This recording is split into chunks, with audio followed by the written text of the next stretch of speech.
Muy bien, hemos leído unos pasajes. Les voy a pedir que ustedes con el calorcito estén atentos.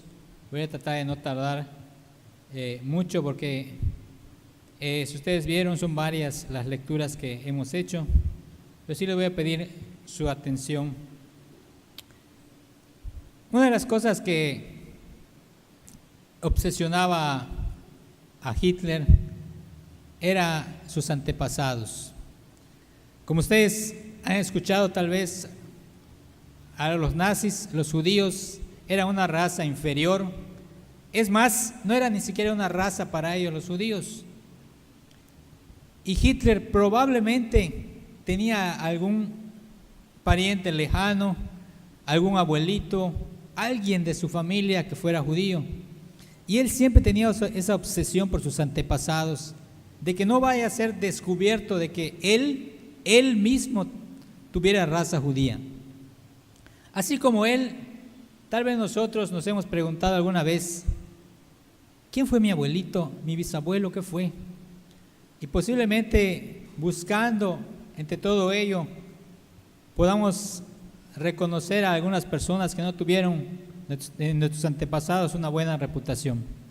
Bueno, de la misma manera, si nosotros analizamos la genealogía ahí en Mateo 1 de Jesucristo, posiblemente aparezcan algunos nombres que a nuestra vista pudieran parecer cuestionables. En Mateo 1 dice así, libro de la genealogía de Jesucristo, hijo de David, hijo de Abraham. Y va dando la genealogía: Abraham engendró a Isaac, Isaac a Jacob, Jacob a Judá y a sus hermanos. Pero hay algo interesante en esta genealogía, que en muchas genealogías solo aparece el nombre del padre, después el hijo y así va. Pero aquí en la genealogía de Mateo 1 aparecen 3 mujeres que son presentadas en el Antiguo Testamento, en la palabra de Dios, y que si analizamos sus vidas, posiblemente no sea la mejor referencia para ser un antepasado del Señor Jesús. Aquí dice que Judá engendró de Tamar a Fares y a Zara. Vamos a analizar brevemente primero a Tamar. Después va siguiendo la genealogía y dice que Salmón engendró de Rahab, que hemos leído, ¿verdad? Rahab, sí, Rahab la ramera ahí de Jericó, engendró, dice, Salmón engendró de Rahab a Boz, y después Boz engendró de Ruth a Obed. Hay algo interesante en que salen estas 3 mujeres en esta genealogía de nuestro Señor Jesús. Ahora en cable están pasando un programa que se llama Secretos de Familia, en el cual algunas personas van investigando acerca de qué fue su padre, qué hizo en un tiempo atrás, o sus abuelitos. No sabían que su abuelito fue cirquero, o posiblemente alguno de sus antepasados fuera un asesino. Y si nosotros analizamos la vida de Jesús y su genealogía, pudiéramos decir que pudiera parecer a nuestros ojos cuestionable que estén incluidas estas mujeres en la genealogía de Jesús. Por eso vamos a analizar la vida de ellas. Primero vamos a ver a Tamar. Le voy a pedir que ustedes agarren sus Biblias y nos vayamos hasta Génesis 38.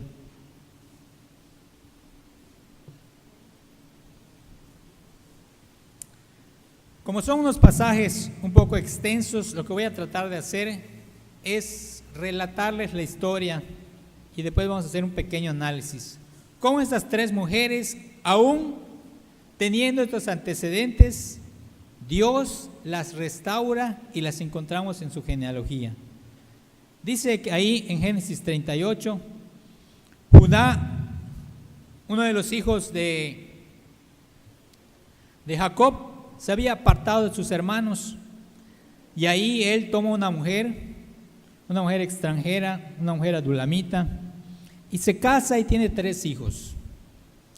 El primero de sus hijos, dice el versículo 3, se llamó el segundo se llamó Onam, y el tercero se llamó Sela. Va Judá, se casa y tiene 3 hijos, pero de repente su esposa muere. Él queda viudo. Y también su hijo primogénito se casa con una señorita, con una dama, con una mujer llamada Tamar. Y dice el versículo 7 que el primogénito de Judá, llamado fue malo ante los ojos de Judá. No nos dice exactamente qué hizo, pero dice que hizo lo malo y le fue quitada la vida. Entonces Tamar queda viuda. Y vamos a ver un poquito más adelante que había una ley entre el pueblo de Dios de que cuando una mujer enviudaba sin hijos, el pariente más cercano debía de tomarla, de casarse con ella, de tener descendencia con ella, para que el nombre del difunto continuara, y también algo muy práctico, que los bienes del difunto quedaran en la familia. Entonces, en base a esta ley, encontramos cómo al morir Tamar se debía de desposar ¿con quién? Con Onam, ¿verdad? La hermana sí está siguiendo la historia. Se debía desposar con Onam. Y entonces, aquí encontramos en el versículo 9, dice, sabiendo Onam que la descendencia no había de ser suya, sucedía que cuando se llegaba a la mujer de su hermano, vertía en tierra para no dar descendencia a su hermano. Él, sabiendo de que el niño que probablemente iba a nacer no sería pues tal vez nada suyo más que, sino que seguiría, ¿verdad? Y tomaría la herencia de su hermano, dice, pues no me conviene. Y cuando tenía relaciones, pues dice que vertía en tierra. Y eso dice que desagradó a los ojos de Jehová. El primero no sabemos por qué lo desagradó a Dios, pero este sí lo sabemos por qué. Y nos dice que Jehová también le quitó la vida. Vuelve nuevamente Tamar a enviudar y ahora debía de casarse ¿con quién? Con Sela. Pero Sela todavía no tenía la edad para desposarse. Entonces Judá le dice a su nuera, Tamar, espérate en casa de tus padres. Mira, va a estar cuando Sela ya tenga la edad, y tú vas a poder casarte con Sela y vas a poder tener hijos y descendencia con Sela. Y entonces hasta ahí parecía estar bien la cosa. Pero Tamar va viendo que Sela ya había crecido y Judá no se la daba como esposa, y entonces ella toma, como decimos, a los toros por los cuernos. Y en el versículo 14 dice que ella se quita los vestidos de su viudez y se cubrió con un velo, y se arrebozó y se puso a la entrada de Naim junto al camino de Timnat. Las puertas de las ciudades en ese tiempo eran lugares donde se hacían negocios, donde se cerraban tratos y también donde muchas veces había prostitutas, había rameras. Y por lo tanto, cuando cruza ahí Judá, cree que Tamar es una de ellas. Y le dice, no sabiendo que era Tamar, le dice, déjame llegarte a ti, pues no sabía que era su nuera. Y ella dijo, ¿qué me darás por llegarte a mí? Yo te enviaré del ganado un cabrito de las cabras. Y ella dijo, dame una prenda hasta que me lo envíes. Él dice, pues te voy a dar. Ella pide que le dé su sello, su cordón y su báculo. Dice que se los dio, se llegó a ella y ella concibió de él. Luego se levantó y se quitó el velo sobre sí y se vistió con su viudez otra vez. Pasa el tiempo y Judá le dice a un amigo, a Dulamita, de ese lugar, le dice, ¿sabes qué? Llévale esto a la ramera de ahí, de la puerta. Su amigo va con el cabrito y no la encuentra. Dice, bueno, nosotros ya mandamos el pago y no estuvo ahí la que lo debía de recibir. Pero de repente le dicen a Judá, mira, tu nuera ha fornicado, está embarazada. Y agarra a Judá y dice, sáquenla y quémenla.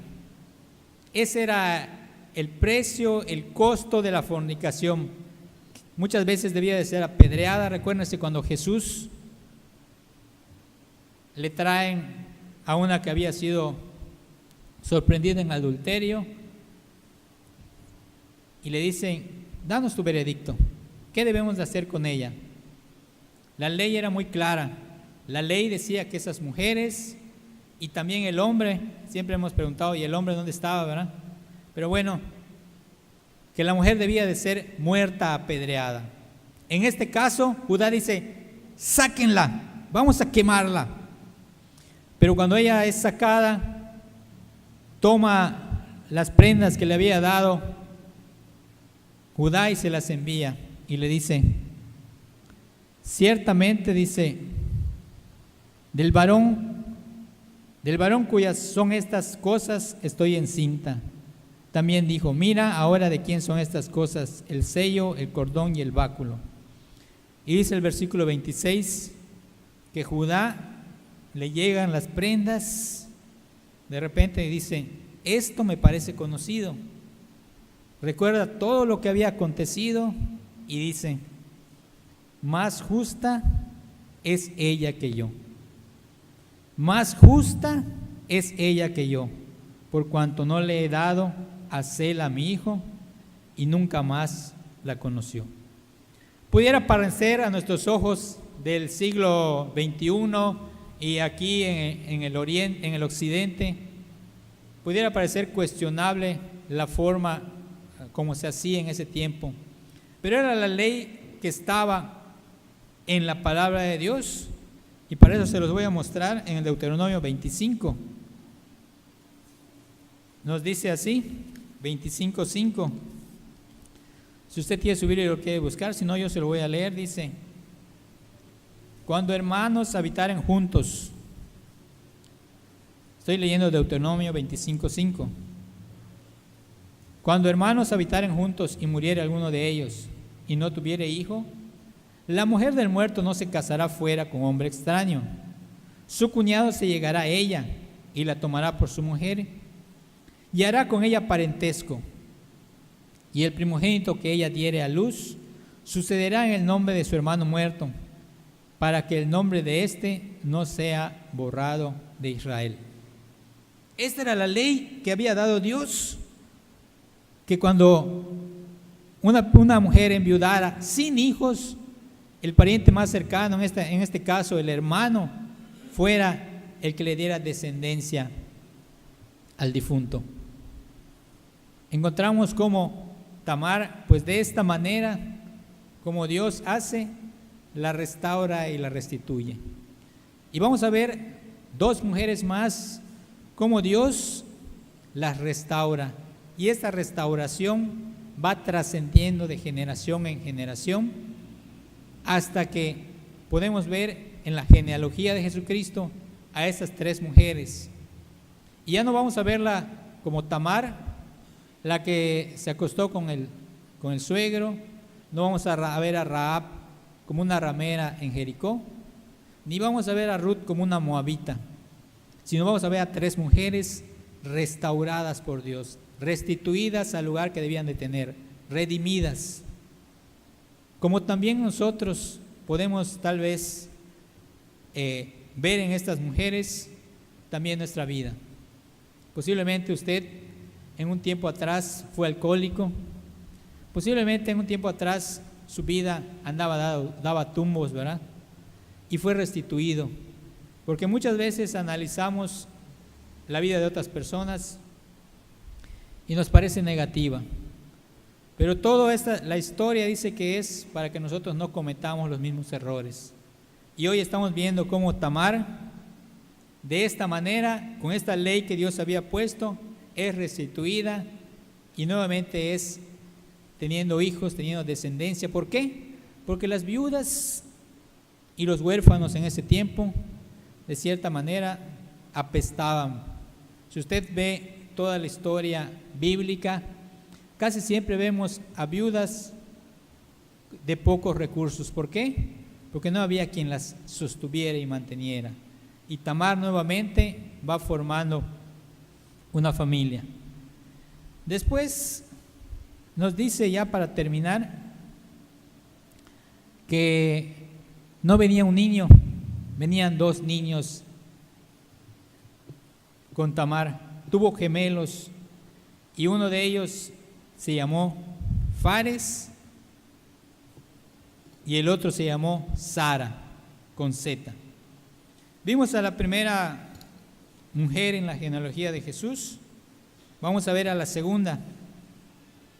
Josué capítulo 2.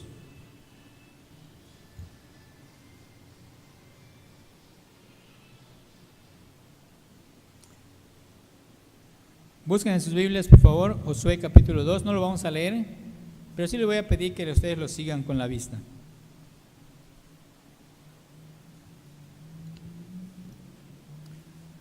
Nos comienza diciendo el capítulo 2: Josué, hijo de Nun, envió desde Sitín 2 espías secretamente. Bueno, lo primero que me llama la atención es que especifica que eran espías y que los mandó secretamente. Pero bueno, no era muy bueno su servicio secreto de Josué, ¿verdad? Porque encontramos que en el mismo capítulo, versículo 2, ya habían sido descubiertos, ya sabían que había 2 espías ahí que habían llegado a la ciudad de Jericó. Y fue dado aviso al rey de Jericó diciendo: he aquí que hombres de los hijos de Israel han venido aquí esta noche para espiar la tierra. Creo que tenían aquí, era un cartel que decía: soy espía, vine a ver cómo está la ciudad, no sé, pero de principio ya habían sido descubiertos. Y nos dice que se van a la casa de Rahab. He aquí que los hombres de los hijos de Israel han venido aquí esta noche para espiar la tierra. Y entonces nos dice que el rey va a la casa de Rahab, donde ellos habían ido. Y entrando el rey de Jericó le dice: saca a los hombres que han venido a ti y que han entrado en tu casa.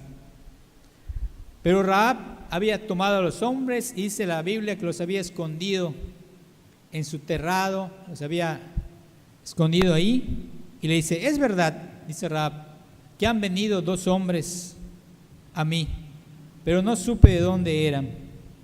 Y cuando se iba a cerrar la puerta, siendo ya oscuro, dice, se fueron, así que vayan tras de ellos a prisa para que puedan atraparlos.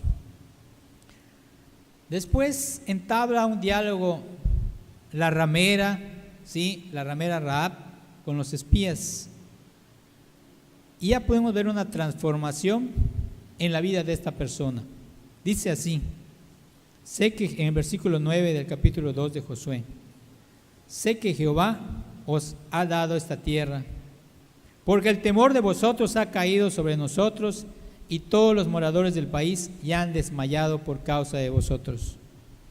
Porque hemos oído que Jehová hizo secar las aguas del Mar Rojo delante de vosotros cuando salisteis de Egipto, y lo que habéis hecho a los 2 reyes de los amorreos que estaban al otro lado del Jordán, a los cuales habéis destruido.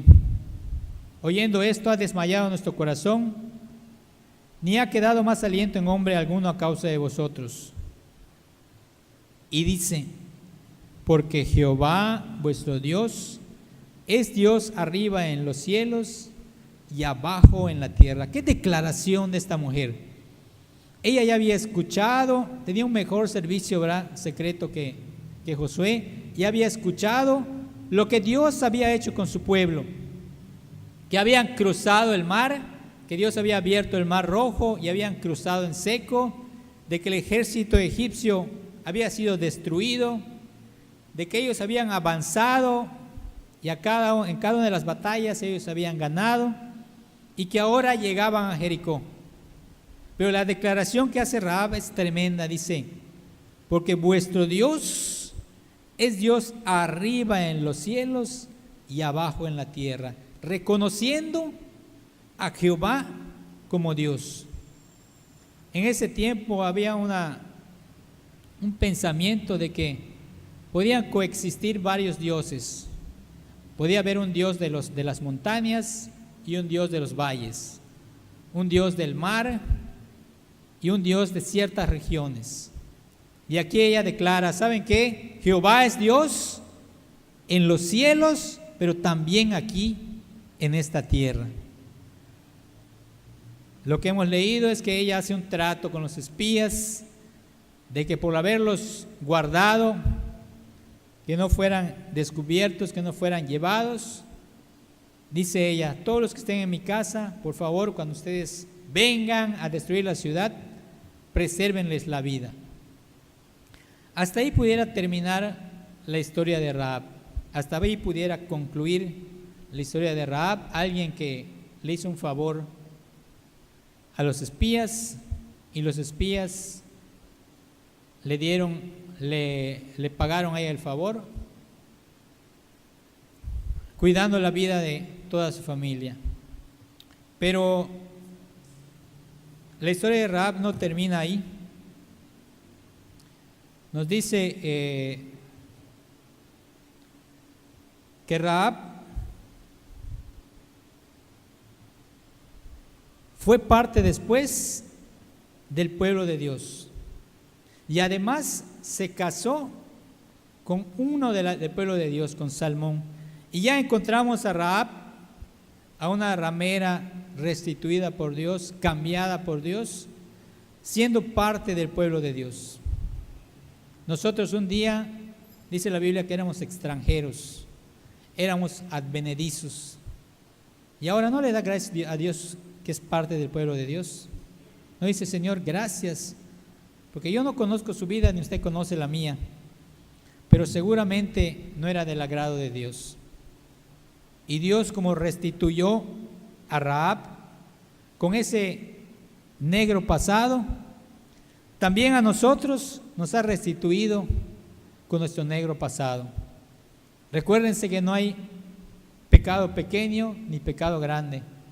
Todos los pecados manchan. Vemos a Tamar restituida, vemos a Rahab restituida, pero también esta restitución trasciende.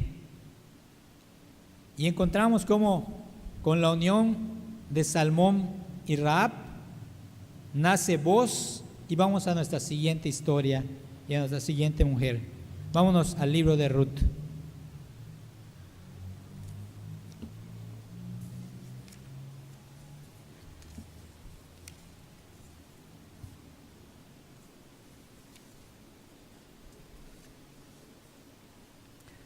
Para no leer todo el libro de Ruth, le voy a pedir que vayamos a Ruth 3. Brevemente, le puedo decir como introducción de que Noemí era la suegra de Ruth. Y empieza la historia de que Noemí y su esposo Elimelec, hubo hambre en la tierra de Judá y ellos se van hasta Moab. Ahí en Moab, Elimelec tiene hijos, Malón y Kelión, y cada uno de ellos se casa con mujeres extranjeras, moabitas, algo que Dios había prohibido, de que el pueblo de Dios no emparentara con las naciones vecinas. Pero bueno, ellos se casan con moabitas. Muere el esposo de Noemí, Elimelec, muere sus hijos, Malón y Kelión, y ella queda viuda con sus dos nueras. Y dice Noemí, ¿para qué me quedo aquí? ¿Para qué de quedarme aquí si ya ha muerto mi esposo, mis hijos, no tengo nada que hacer? Voy a regresar a mi tierra. Y ella regresa a su tierra, que era oriunda ¿de dónde? ¿De dónde era Noemí? De Belén, sí, Belén de Judea, donde más adelante iba a nacer nuestro Salvador, de donde era también oriundo David. y regresa a Belén. Y cuando regresa dice que sus suegras van con ella, pero le dice a sus nueras, le dice: ¿para qué me van a seguir? Si yo tuviera hijos, pudiera dárselos, como la ley que vimos, que se llama la ley del levirato, que pudiera casarse con alguno de sus hijos. Dice: ¿para qué si ya no voy a tener más hijos? Dice Noemí, mejor regrésense a la casa de sus padres. Y ustedes conocen la historia. Una de ellas decide regresar, pero Ruth dice: no, yo voy a continuar contigo, voy a seguir contigo. Donde tú vayas, yo iré. Tu pueblo será mi pueblo y tu Dios, ¿qué? Mi Dios, dice. Amaba a su suegra. A ver aquí, nueras, ¿quién ama a su suegra? A ver sus manos. Muy pocas manos, o sea, no me digan que no aman a su suegra. A ver otra vez, ¿quién ama a su suegra aquí? Ahí está, ¿verdad? Una sí la levantó así. Bueno, siempre dicen que hay conflicto, ¿verdad?, entre la nuera y la suegra, pero bueno, aquí era la excepción entonces. Ruth amaba a Noemí y le dice: yo me voy a ir contigo, donde tú vayas yo voy a ir. Y dice que llegando a Belén le dice: ya no me digan Noemí, dice, díganme Mara. Mara quiere decir amarga, o sea, ella llevaba una pesada carga. Noemí dice: bueno, se le había muerto su esposo y se le habían muerto sus hijos, dice, ya no me llamen Noemí, llámenme Mara. Y aquí ya nos introducimos a Ruth 3. Llegando allá a Belén, pues ellas no tenían con qué sostenerse. Noemí manda a Ruth a unos campos, esos campos donde ella va a recoger el grano. Había una ley también en la palabra de Dios que decía que cuando se recogieran los granos, el trigo, la cebada, que se dejara algo para los pobres del pueblo. Esa era una ley que estaba en la palabra de Dios. Y entonces los pobres del pueblo veían dónde se estaba segando el trigo o la cebada, iban allá a recoger lo que quedaba. Y entonces Noemí manda a Ruth al campo de uno de sus parientes llamado Boz. Sí, Boz, el que era hijo de Rahab, la ramera, ex ramera, esa que había sido restaurada, esa que había sido ya parte del pueblo de Dios. Boz, y además Boz era una persona distinguida en Belén, era una persona con recursos, rico, y también más adelante nos dice que no era muy joven y era una persona de edad. Y Noemí de repente se le enciende el foquito y dice: bueno, yo ya no tengo más hijos, pero esta ley dice que el pariente más cercano puede redimir a la persona, puede casarse con la viuda. Es como una herencia. Cuando hay una herencia y no hay la esposa y no hay los hijos, pues pasa al pariente más cercano. Así que lo mismo dice Noemí: bueno, vos, donde has ido, él puede redimirte, él puede casarse contigo. La palabra redimir se utiliza mucho en la Biblia. Dice que Dios nos redime. Cuando Dios nos redime, ¿qué estoy diciendo? Que Dios nos ha rescatado, que Dios nos ha comprado. Dice que dio su sangre preciosa por nosotros y nos compró a precio de sangre. Entonces Noemí le dice a Ruth: ya sé qué vamos a hacer. Después le dijo su suegra Noemí: hija mía, ¿no te he de buscar hogar para ti, para que te vaya bien? ¿No es vos nuestro pariente con cuyas criadas tú has estado? He aquí que él avienta esta noche la parva de las cebadas. Durante la cosecha, pues ahí se quedaban los varones a dormir en el campo. Te lavarás pues y te ungirás vistiéndote tus vestidos irás a la era, mas no te darás a conocer al varón hasta que él haya acabado de comer y de beber. Le dice, anda, y la costumbre era de que pues ella durmiera a sus pies, y si el hombre la cubría con su capa, quiere decir que el hombre estaba aceptando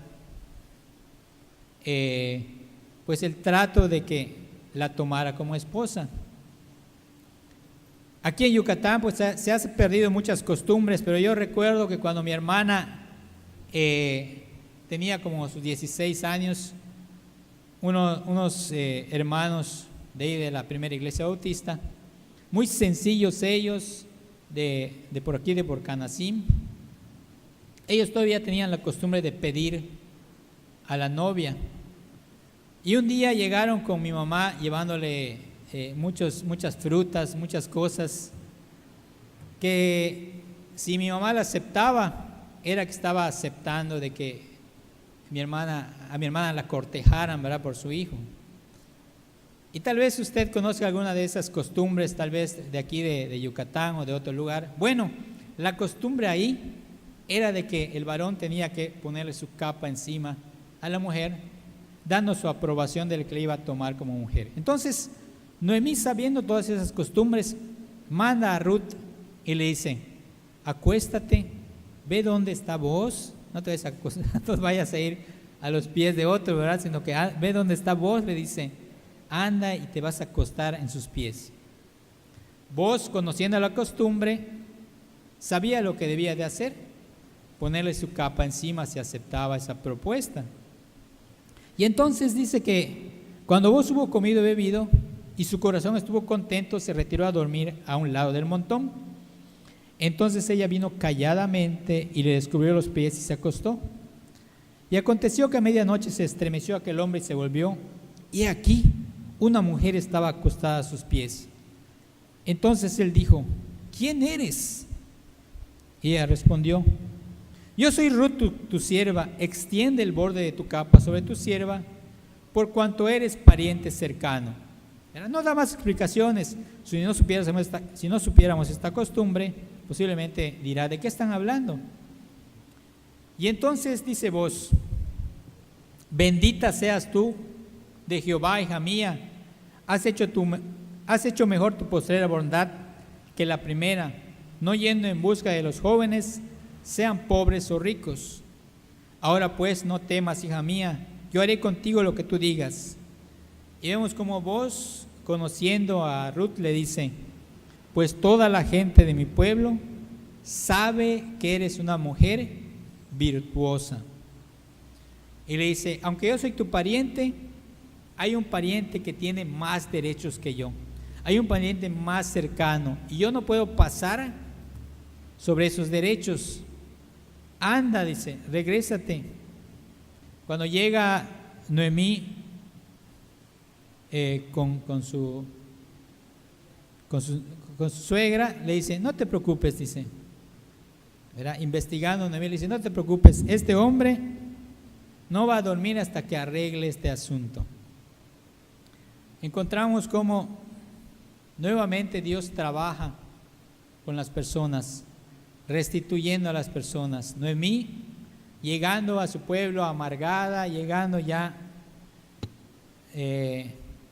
pudiéramos decir, aquí en nuestros tiempos, ¿verdad?, estresada, teniendo, ¿verdad?, nada más queriendo subsistir, vemos cómo Dios la restituye por medio de su nuera. Y dice que vos se sienta a la puerta y pasaba el pariente que tenía los derechos y le dice, está vendiendo un campo Noemí y yo decidí hacértelo saber para que compres ese campo. Y le dice el pariente, bueno, me parece bien, lo voy a comprar, pero ¿sabes qué? Lleva paquete incluido el campo. Si tú compras el campo, también tienes que casarte con Ruth, tienes que casarte con la viuda. Dice el capítulo 4, versículo 5, dice, el mismo día que compres la tierra de mano de Noemí, debes tomar a Ruth la moabita, mujer del difunto, para que restaures el nombre del muerto sobre su posesión. La costumbre en ese tiempo para hacer los tratos es que se sentaban, como les dije, a las puertas de la ciudad, llamaban a los más ancianos de la ciudad para que sean testigos, y ahí no se firmaba ningún contrato. Lo que se hacía para sellar las posesiones era darle la sandalia de la persona al otro. Aquí en los comentarios dice que posiblemente esta costumbre vino de que cuando una persona pisaba la tierra, es que decía, es de mi posesión. Entonces posiblemente de esa costumbre vino de que se le quitara la sandalia y se la diera diciendo, ¿sabes qué es mi posesión? Pero yo te la cedo. Y entonces vos, dice, vean todos ustedes son testigos, y dice que se quitó el zapato, y vos, dijo a los ancianos y a todo el pueblo, vosotros sois testigos, sois de que he adquirido de mano de Noemí todo lo que fue de Elimelec, y todo lo que fue de Kelión, y todo lo de Malón, y que también tomo por mi mujer a Ruth la moabita, mujer de Malón, para restaurar el nombre del difunto sobre su heredad, para que el nombre del muerto no se borre de entre sus hermanos y de la puerta de su lugar. Vosotros sois testigos hoy. Y entonces no solo restaura la vida de Ruth, sino que también la vida de Noemí. Si ustedes leen más adelante, no dicen que tuvo un hijo Ruth, sino dicen que tuvo un hijo, ¿quién? Noemí, ¿verdad? Dicen, no tuvo el hijo Ruth, sino fue un hijo de Noemí. Y dijeron, mejor es este hijo que 7 que hubieras tenido. Encontramos entonces cómo estas 3 mujeres, que pudiera parecer cuestionables en la genealogía de nuestro Señor Jesucristo, son mujeres que fueron restauradas. Encontramos a Tamar como una viuda, y Dios la restaura dándole un hijo. Encontramos a Rahab con un negro pasado, la ramera de Jericó, siendo restituida, cambiada, siendo ya parte del pueblo de Dios, y además dando descendencia. Encontramos a su hijo Boz, nuevamente repitiendo el mismo patrón, restaurando Dios por medio de él la vida de Ruth, que era viuda, y la vida de Noemí, que era viuda, y dándoles nuevas esperanzas, dándole un nuevo lugar en la sociedad.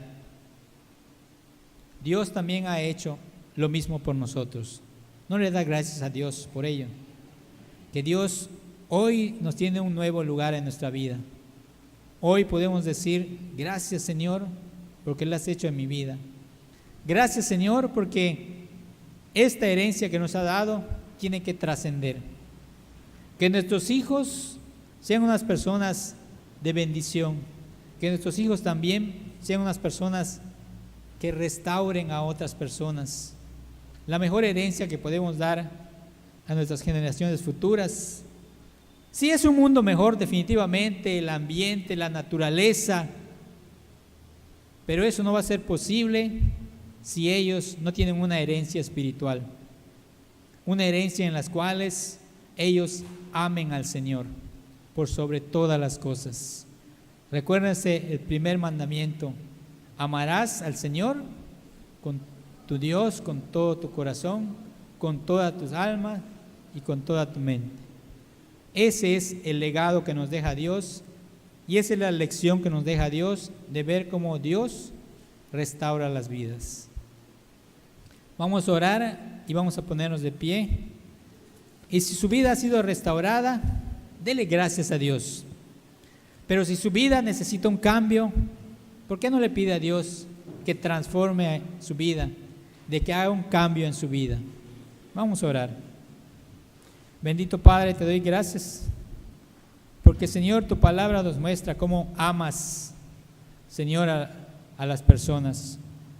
Por más, Señor, que una persona, un ser, Señor, haya tenido pecado en su vida, tú puedes limpiarlo, tú puedes cambiar nuestra vida. Y Señor, somos testigos de que tú cambias las vidas, de que tú has cambiado mi vida. Te damos gracias, Señor, por esa transformación que has hecho de un nuevo nacimiento en cada uno de nosotros. Pero posiblemente, Padre, hay alguna persona de que, Señor, sigue en su vieja naturaleza, sigue en su viejo quehacer, que no ha querido, Señor, cambiar su vida. También te pido, Señor, por esta persona, que Padre, que ella tome la decisión de restaurar su vida, de que tú hagas una transformación total en su vida. Gracias, Señor, por tu amor, por tus bendiciones, y que nosotros podamos ser vehículo de esa transformación, que nosotros podamos también hablar, Señor, y podamos restaurar a las personas, Señor, que no te conocen. Gracias por tu amor y tus bendiciones. En el nombre de Cristo Jesús. Amén. Pueden tomar sus lugares, mis hermanos.